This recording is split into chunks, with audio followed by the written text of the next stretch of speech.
Mrs. Atterton, welcome to our Mediabox. Thank you. You have just given a speech during the thematic debate, urban-rural divide, what solution for a springtime of territories?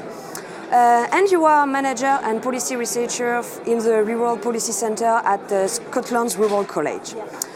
How would you describe the relationship between rural and urban areas today? I think the relationships are changing. I think in some ways they're getting more complicated, more complex because mobility is changing, because we have digital connectivity. So I think the relationships are changing. I think it's interesting, and I think we are moving away from a situation where the assumption was that the investment should all be in the cities or in the core, and the assumption that the benefits would trickle out to rural areas. I think we have lots of evidence to suggest that isn't always the case, and often isn't the case. And instead we have much more evidence that rural areas are not dependent on cities for their survival, but they can generate their own investment and their own growth. And I think now is a great time for rural areas to be emphasising the assets that they have, whether it's clean water, air, food, timber, recreation, tourism sites. So we no longer assume that the relationships between urban and rural areas are one way. I think we have a great opportunity to develop and strengthen two-way relationships between rural and urban areas so that everyone benefits.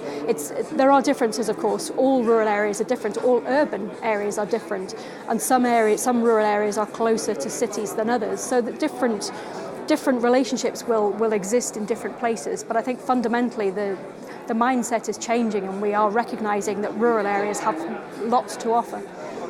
And in your view, what are the key points to focus on? I think there's a number of things that we need to do. I think one is thinking about different geographies or different ways of describing places. So we're not just looking at local authority boundaries or administrative boundaries, but looking at functional boundaries or functional areas. So that could be, for example, a travel to work area, or perhaps an area where a service is provided, or maybe a transport network. So we need to think differently about places.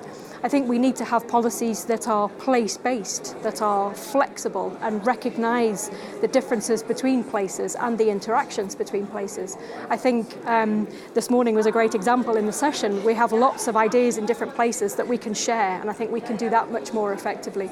And I think we need to measure outcomes. We need to look at what our different policies are delivering and measure those outcomes and know what those outcomes are. So I think there's lots we can do to strengthen relationships. Thank you, Mrs. Atterton. No problem.